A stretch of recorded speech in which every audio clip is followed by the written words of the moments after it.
Academic Excellence Award with High Honors, Bangko Sentral Quiz Show Champion, DOST Quiz B Second Placer, Regional Qualifier, Special Awards, Communication Arts in English, Communication Arts in Filipino, Best in Social Science, Best in Mathematics, Best Science, Leadership Award, City Mayor's Leadership Award, City Mayor's Academic Award, Drumhead Member, Punong Patnugod ng Bukluran School Papers.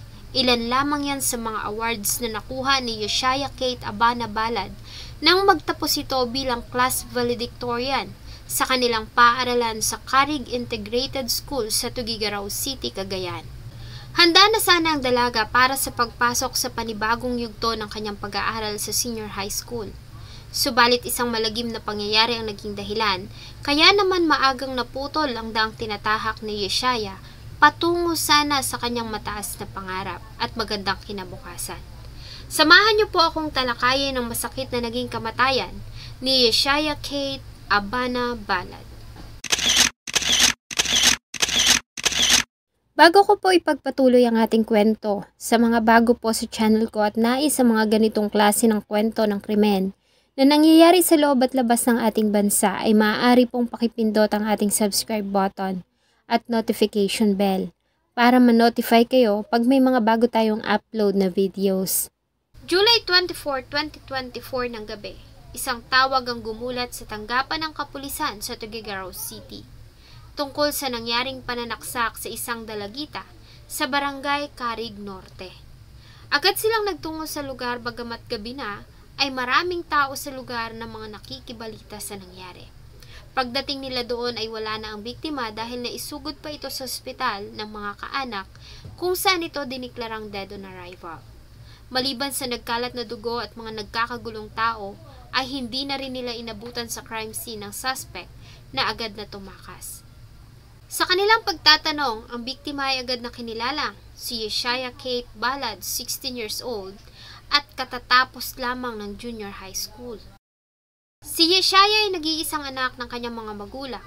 Ang kanyang ama ay isang security guard, ang ina niya naman ay isang OFW sa Taiwan. Nang isilang si Yeshaya ay ang kanyang mga magulang na ang pinakamasayang mga tao sa buong mundo. Ganon din ang kanyang mga lolo at lola. Dahil nga nag-iisang anak, ay lumaki si Yeshaya na punong-puno ng pagmamahal at atensyon ng mga magulang, at lalo na ng kanyang lolo at lola sa side ng kanyang ina. Gayunpaman, dahil sa sunod-sunod na mga problema at pagdaan ng pandemya, ay hindi sapat ang kinikita ng ama ni Yeshaya na isang security guard para sa kanila. At para mabigyan ng magandang kinabukasan ng anak at makaipon ng puhunan para sa isang maliit na negosyo, ay nagdesisyon ang ina ni Yeshaya na magtrabaho sa ibang bansa. Habang wala ito ay naiwan si Yeshaya sa pangangalaga ng kanyang mga lolo at lola kung saan siya natutulog. Subalit umuwi din naman siya sa kanilang bahay na kalapit lamang ng bahay ng matatanda kung saan naman natutulog ang kanyang ama. Bata pa lamang si Yeshaya ay nakitaan na ito ng kakaibang husay sa pag-aaral. Mabilis itong matuto at talaga namang nag-e-excel sa lahat ng academic subjects nito. Hindi lamang sa academic nag-excel si Yeshaya dahil sa kabila ng pag-aaral ay nagagawa pa rin itong makilahok sa mga extracurricular activities sa school, gaya ng drum and lyre at ito rin ang punong patnugot ng kanilang school paper na bukluran. Taon-taon ay nagbibigay si Yeshaya ng karangalan sa kanilang paaralan mula sa iba't ibang mga paligsahan. Kaya naman marami ang humahanga at talaga namang tumitingalang kabataan kay Yeshaya. At sa tuwing aakyat ito ng entablado, ay proud na proud at lagi itong ipinagmamalaki ng kanyang kaanak, lalo na ang kanyang mga magulang. Wala ding bukang bibig ang kanyang ama kundi ang pagiging mabait at matalino ng nag-iisa niyang unika iha na si Yeshaya. Maging sa social media ay palagi nitong sinasabi kung gaano siya ka-proud sa anak. Kaya naman marami ang nagulat nang magawa nitong paslangin ang nag-iisang anak. Ayon sa report, ay kaaalis lamang ng ina ni Yeshaya noong July 16, 2024 para magtrabaho sa Taiwan. Naiwan si Yeshaya at ang ama sa kanilang bahay sa Carig Norte. Dahil sa nagdadalaga na, ay sa bahay ng kanyang mga lolo at lola natutulog si Yeshaya sa gabi at umuwi naman sa kanilang bahay sa umaga para maghanda sa pagpasok. Wala ang kanyang ama sa araw dahil nasa trabaho ito.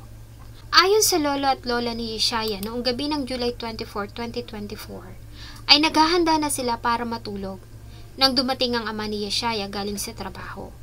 Tinawag nito ang anak kaya naman umuwi ang dalaga sa kanilang bahay na ilang metro lamang ang layo mula sa kanilang tinitirhan.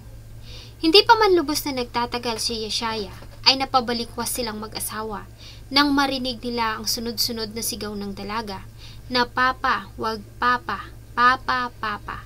Kaya naman agad-agad silang nagtungo sa kabilang bahay. Pagpasok nila sa loob, ayon sa lolo ni Yeshaya, ay nakita niyang nakahandusay at duguan ang katawan ng kanyang apo. Agad-agad niya itong tinulungan, bagamat may katandaan na ay nagawa niyang maagaw mula sa manugang ang patalim na ginamit nito sa pananaksak sa apo. At dahil sa dihamak na malaki ang katawan nito at bata pa, ay hindi na nila ito nagawang mapigilan nang tuluyan na itong umalis at tumakas.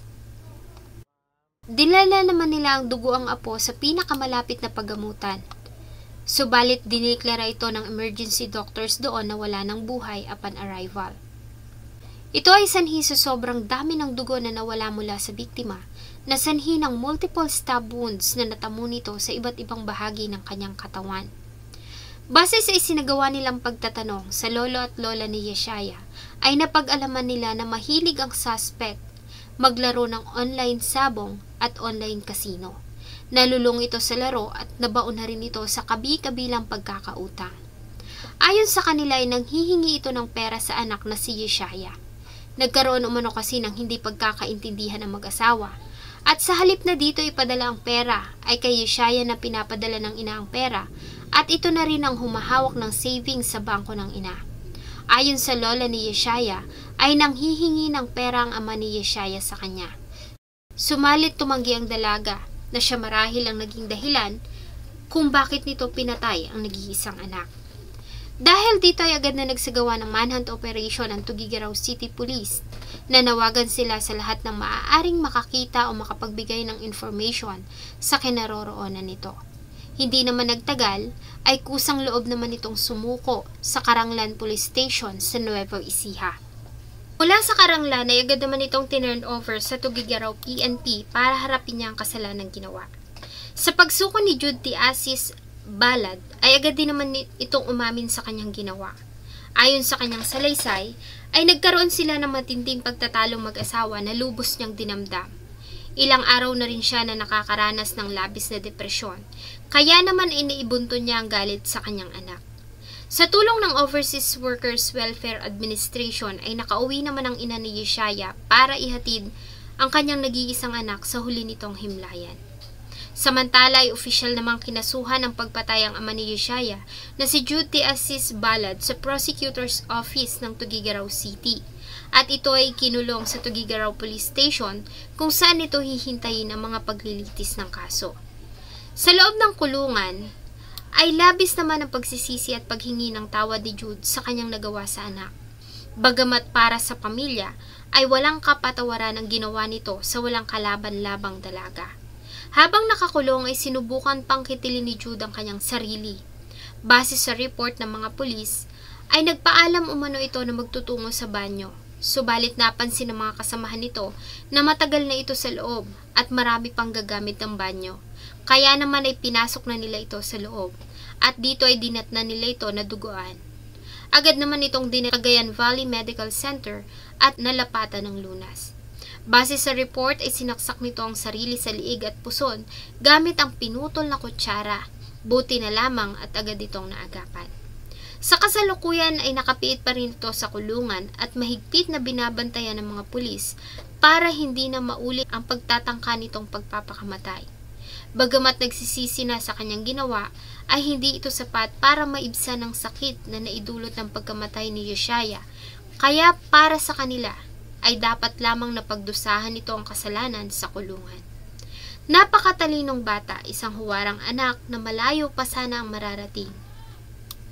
Marami pa sanang karangalan na iuuwi si Yeshaya para sa mga magulang, na ayon sa kanya sa kanyang valedictory address ay ang kanyang mga inspirasyon. Kaya siya nag-aaral ng mabuti. Ayon kay Yeshaya ay mahal na mahal niya ang kanyang mama at papa, at ang mga ito ang dahilan ng lahat ng kanyang tagumpay.